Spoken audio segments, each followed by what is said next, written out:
Now in this video, we're going to answer the following question.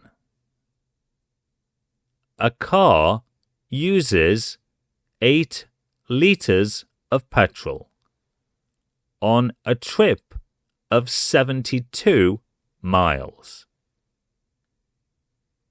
How much would the same car use on a trip of 54 miles? If you find this video helpful, please consider leaving a like, a comment, and subscribing to our channel for more content like this.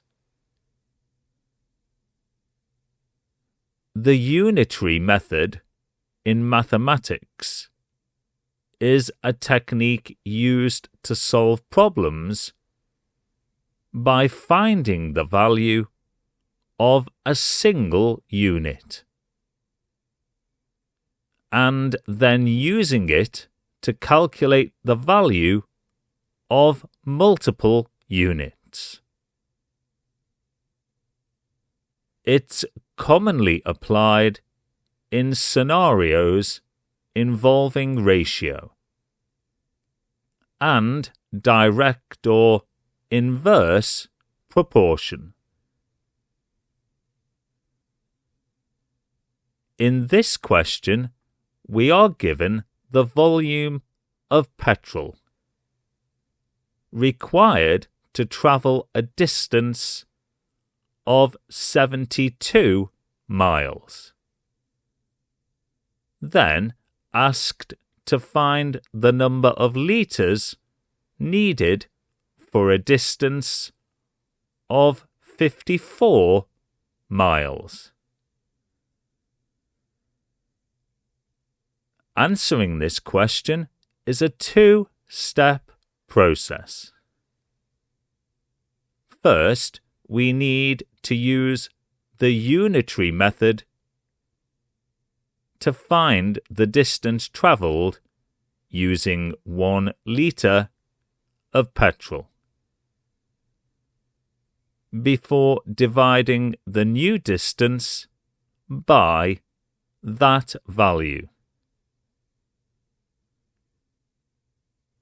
We've been told that a car travelled 72 miles using 8 litres of petrol.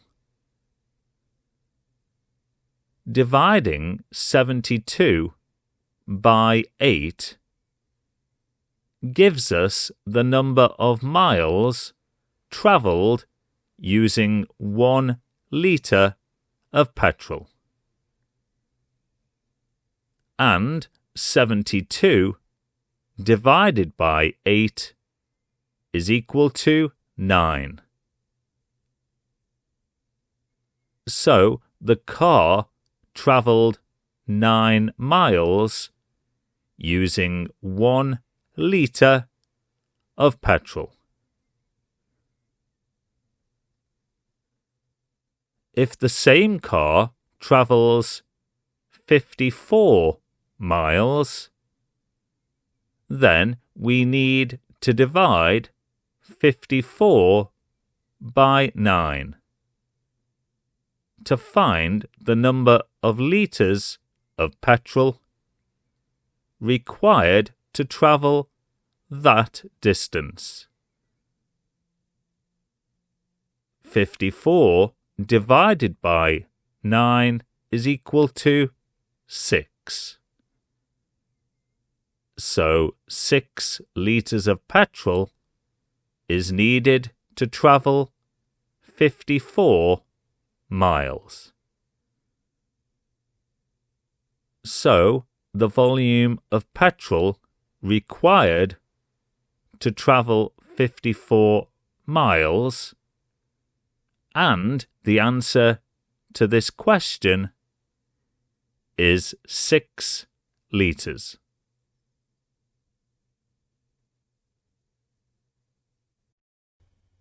If you found this video useful, please consider leaving a like, a comment, and subscribing to our channel. Thank you.